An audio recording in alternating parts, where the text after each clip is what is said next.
Greetings and salutations. Thank you for lending an ear to the voice of the times. Brought to you this Monday, January 10, 2022 by Wilcon Depot, the country's leading home improvement and construction supplies retailer. Shop conveniently 24/7 with Wilcon online store.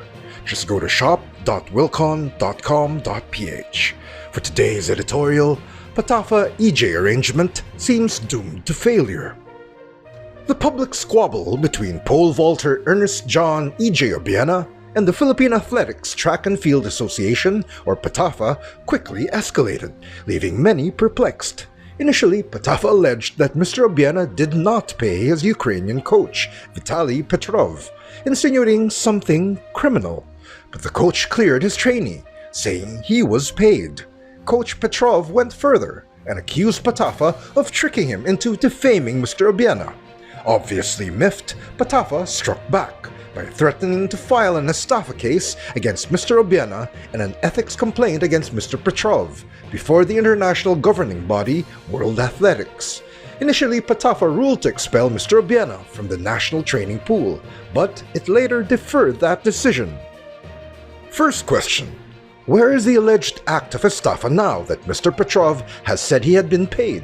The settlement may have been late, but Mr. Obiena did not apparently lose or squander the money somewhere else. Given that development, Patafa stressed that Mr. Obiena failed to liquidate the public funds disbursed to him. The association argued that liquidation was mere paperwork, something that all government-funded athletes were required to complete. Second question: how many Patafa athletes are actually like Mr. Obiena, tasked with handling millions of pesos, converted into euros or liras?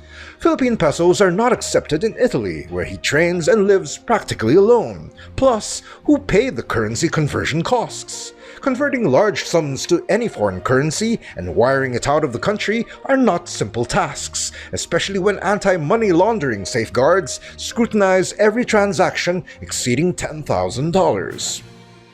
No other Patafa athlete receives the same volume of money given to Mr. Obiena, and insisting that he simply files the paperwork would be like him telling Patafa to do what he does and then say, how hard can it be to jump? The main question is this: why was Mr. Obiena given that responsibility when his focus should have been on training? He should be preparing for the upcoming indoor competitions that start later this month, which is part of the preparations for the 2024 Paris Olympics. Why was this athlete made to run errands to the bank in the middle of the pandemic? He should have been in a bubble to ensure his fitness to compete against the world's best pole vaulters. Patafa explains that Mr. Obiena made his own arrangements with his coach, but Federation President Philip Ella Popoy Huico noted that he was instrumental in those two getting together. So, how was Patafa left out again? Blame game. Even if we accept Patafa's accusations against Mr. Obiena, why did it agree to that arrangement in the first place? Even if Mr. Obiena was good in finance, which we heard he was not, managing that much money was actually more complicated than what Patafa claimed. So, was Mr. Obiena put in a doomed arrangement? That may not have been the intention, but failure is the likely outcome when leaders delegate their responsibilities to others less capable of doing their work. As such, Patafa is not blameless in this case. If athletes are to be responsible for financial management and other similar duties, what is left for the association? And if this arrangement is typical, would it not be more efficient or less complicated to nationalize the sports associations instead? While we ponder these questions, Mr. Obiena finds himself in limbo. Will Patafa fund him when the athletics season begins? Will it allow Mr. Petrov, supposedly one of the best in the world in his craft, to be his coach? Every question leads us to asking more.